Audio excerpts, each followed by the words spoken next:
السلام علیکم۔ ہاں جی، اب آپ سے میری یہ 7ویں ملاقات ہے۔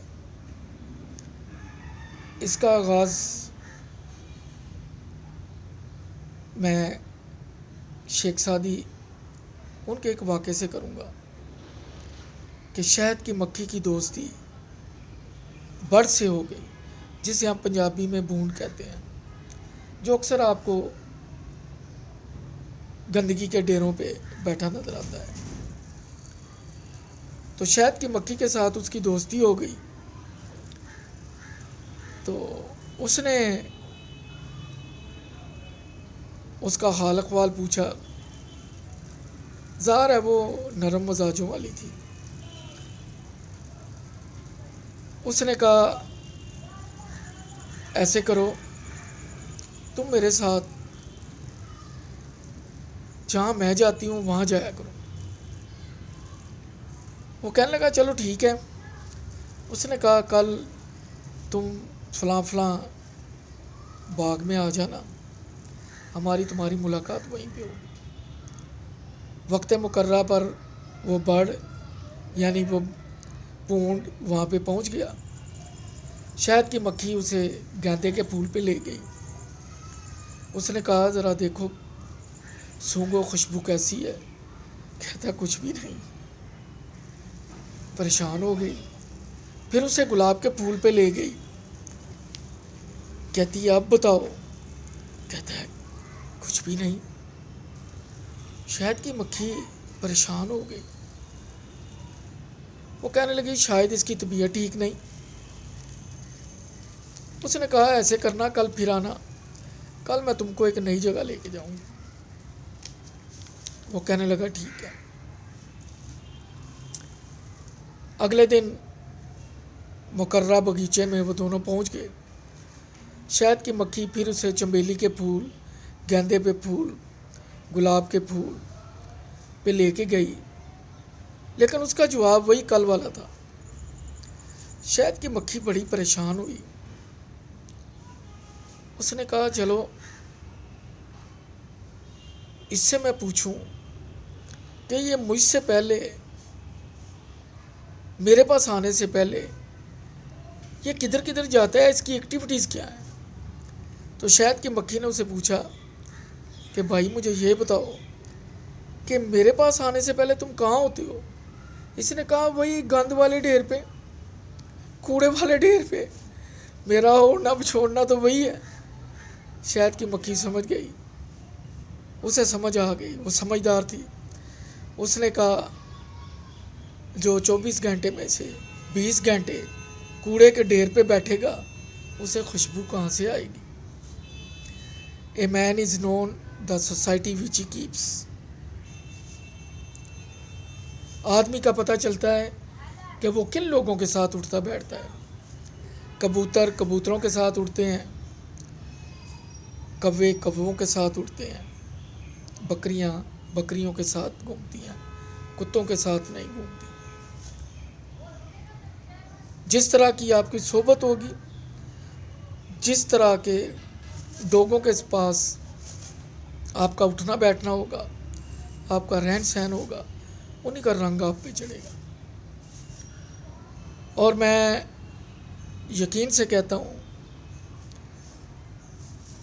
یہ میرا تجربہ بھی ہے اور میری کامیابی کا راز بھی ہے کہ میں ایک سمپلی FA پڑھا لڑکا جب CSS آفیسرز کے ساتھ ایز اے PA جاب کی، تو میرا جو مینٹل لیول تھا، تھنکنگ، اسپیکنگ، رائٹنگ، ریڈنگ، وہ اسی معیار کا ہوتا گیا۔ فرق صرف اتنا تھا کہ مجھ میں ایک لگن تھی آگے بڑھنے کی، سیکھنے کی۔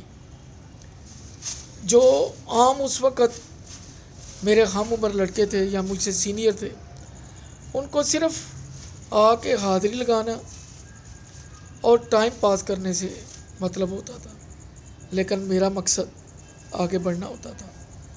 میری نظر ہمیشہ اگلی سیٹ پہ تھی، مجھے کچھ بننا تھا، اس لیے بھی کہ میں 450 کی نوکری میں شادی کے بعد اپنی فیملی کو مینٹین نہیں کر سکتا تھا. ہاں 850 کے بعد it was possible, but without government accommodation, free accommodation, it was impossible in Islamabad like city کہ آپ وہاں پہ سروائیو کر سکیں، شادی کے بعد اپنی فیملی کو وہاں لے جا سکیں. تو میں نے اسلام آباد جوائن کر لیا. شنگریلا ہوٹل مری روڈ پہ اشرف صاحب کی اکاموڈیشن تھی. پہلے دن میں ان کے گھر رہا، پھر ہمارے ایک عزیز سے پرانی گلاس فیکٹری ادھر ہی راولپنڈی مری روڈ پہ. تو مجھے والد صاحب والدہ صاحبہ نے کہا کہ ہمارا ریفرنس دینا بیٹے، آپ وہاں پہ 1 2 3 دن 4 دن رک جانا، وہ آپ کو اکاموڈیٹ کر دیں گے. وہ ہمارے ملنے والے تھے. خیر میں چلا گیا، میں نے تعارف کرایا. ان لوگوں نے گھر کے اوپر مجھے ایک کمرہ دے دیا جہاں پہ بیڈ لگا ہوا تھا، لیکن نہ وہاں کنگھی تھی نہ شیشہ تھا. اتفاق سے تولیہ میں گھر سے لے گیا تھا. آپ یقین جانیں کہ مری روڈ سے اسلام آباد پاک سیکٹریٹ کا کافی فاصلہ ہے. 2 دن تو میں غلط ویگنوں میں بیٹھتا رہا کیونکہ مجھے ایگزیکٹ نمبر کا پتہ نہیں تھا، کیونکہ مری روڈ سے چل کے وہ پیر ودائی، پھر وہ اسلام آباد 0 پوائنٹ، آگے فائر بریگیڈ کا آفس، آگے ISI کا آفس، آگے ہوٹل ایمبیسیڈر، آگے آپارا چوک، آپارا چوک سے لال مسجد، لال مسجد سے G6 کی سپر مارکیٹ، پھر ہوٹل ہالیڈے ان سے آگے سیدھا یہ ہمارے دفتر کا روٹ تھا. خیر میں 1.5 گھنٹے گھر سے پہلے نکلتا تھا تاکہ میں ٹائم پہ دفتر پہنچ جاؤں. اور 2 3 دن یہ میری زندگی کا پہلا واقعہ ہے کہ میں اپنا چہرہ شیشے میں نہیں دیکھا. اپوائنٹمنٹ میری ہوئی، وہ لیفٹیننٹ کرنل ریٹائرڈ تھے، ملک محمد مصطفیٰ خان ڈپٹی سیکرٹری تھے. تو PA کو خوش لباس ہونا چاہیے، گڈ لک ہونا چاہیے، کیونکہ اس نے آفیسر کے پاس بیٹھنا ہے، اس سے اس کا ایک امیج بلڈ ہوتا ہے. تو خیر وہ میری زندگی کے 2 3 دن بڑے تلخ تھے. وہاں سیکشن افسر جو پرویز صاحب تھے، میں نے ان سے بات کی. میں نے کہا سر مجھے راولپنڈی سے آنا پڑتا ہے، تو کچھ ایسے ہو سکتا ہے کہ اکاموڈیشن قریب مل جائے. انہوں نے کہا جی G6 میں ہاکی گراؤنڈ کے پاس میرا ایک منسٹری کا ہی ملازم ہے، وہ اکیلا رہتا ہے، تو اس کے روم میں جگہ ہے. یہ 83 کی بات ہے، 81 سے 83 میں رہا ہوں، 81 کی بات ہے. تو اس وقت جو کرائے کا رواج تھا وہ یہ تھا کہ کوارٹروں میں پورا کمرہ چاہیے تو 200 روپے کا، اگر آپ نے روم شیئر کرنا ہے تو 100 روپے کا.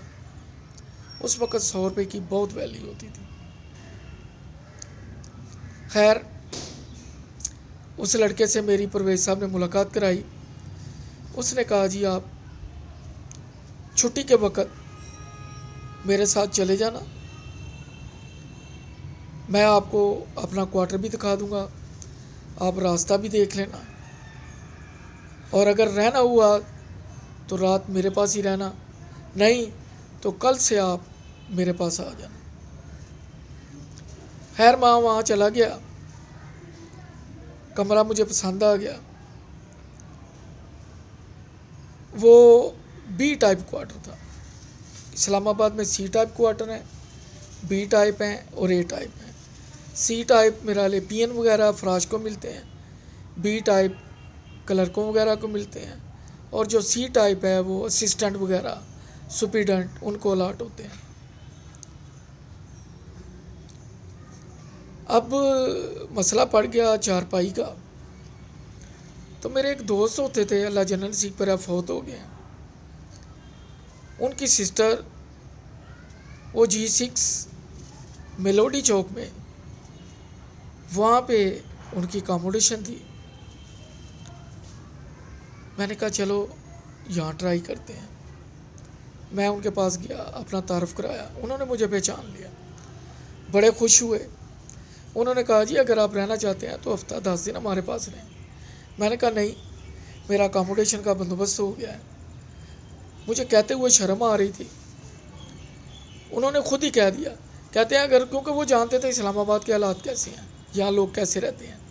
انہوں نے مجھے خود ہی کہہ دیا کہ اگر کوئی بستر چارپائی کی ضرورت ہوئی نا تو آپ ہمارے گھر سے لے جانا. میں نے کہا چلو یہ تو کام سیدھا ہو گیا. خیر, انہوں نے مجھے چارپائی بھی دی, گدا بھی دے دیا, بستر کی چادر بھی دے دی, اور ایک سرانہ بھی دے دیا. اور اسلام آباد میں نہ وہاں چمچی ہوتی تھی, نہ وہاں پہ رکشہ ہوتا تھا, نہ ہی وہاں پہ یہ سوزوکی ویگنو والا دور تھا. بسیں چلتی تھیں. اب چارپائی میں نے سر پہ رکھی, اس کے اوپر بستر رکھا, اور اللہ کا نام لے کے میں پیدل چل پڑا. وہ ہاکی گراؤنڈ اور وہاں کا فاصلہ تقریباً آدھے گھنٹے کا تھا. شرم تو محسوس ہو رہی تھی, لیکن ایک دو کو میں نے اسی حالت میں دیکھا تو میں نے کہا چلو اس شہر میں مجھے کون دیکھ رہا ہے, شاید اسی میں بہتری ہے. چارپائی لے کے میں کوارٹر میں پہنچ گیا اور میں مطمئن ہو گیا بہت زیادہ. میری ساری تھکن اتر گئی, میں ریلیکس ہو گیا. اب میرے ذہن میں کوئی دوسری سوچ نہیں تھی, بس یہ تھا کہ جہاں میں نے پہنچنا تھا میں پہنچ گیا ہوں. قسمت نے میرا ساتھ دیا ہے, اللہ تعالیٰ نے مہربانی کی ہے, والدین کی دعائیں ہیں. اب مجھے کام پہ توجہ دینی ہے. میں آپ کو بتا چکا ہوں کہ بڑے بھائی یورپ جا چکے تھے. چھوٹے بھائی کے دوست نے بھی اس کو ویزا بھیج دیا مسقط سے, وہ بھی مسقط چلا گیا. اور خط آتے جاتے تھے, ٹیلی فون تو بہت کم رابطے ہوتے تھے. تو اس نے کہا کہ بھائی جان میں آپ کے ویزے کی بھی کوشش کر رہا ہوں. اب میں اسلام آباد پہنچ کے 2 کشتیوں کا مسافر ہو گیا. بھائی نے کہہ دیا کہ کسی وقت بھی ویزا مل جائے گا, اور ادھر مجھے جاب مل گئی تھی. میں نے کہا چلا جو ہاتھ لگا ہے اسے تو اویل کریں. ویزا تو ابھی جاڑی والے پرندے کی بات ہے, جو پرندہ ہاتھ میں ہے اسے نہیں چھوڑنا چاہیے, جو جاڑی میں ہے اس کا بعد میں دیکھیں. خیر, میں نے محنت سے اپنی جاب شروع کر دی. روزانہ آتا جاتا تھا. وہ لیفٹیننٹ کرنل ریٹائرڈ مجھ سے خوش تھے. پہلے 2-3 لڑکے ان کے پاس مہینے ڈیڑھ سے زیادہ نہیں ٹکے. میں پہلا لڑکا تھا جو ان کے ساتھ 1.25 سال رہا, کیونکہ میں ان کی ہر کال ان رائٹنگ نوٹ کرتا تھا. ٹائم پہ آتا تھا, ٹائم پہ جاتا تھا. اگلی ملاقات میں انشاءاللہ یہیں سے بات ہوگی. اپنا خیال رکھیے گا. ہاں, ایک بات میں کہنا بھول گیا کہ سبسکرائب کر لیں.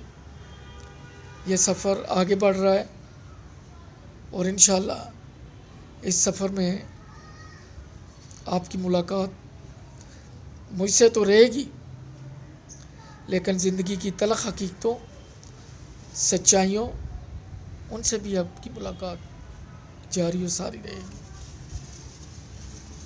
اللہ حافظ. اپنا خیال رکھیے گا. اللہ حافظ.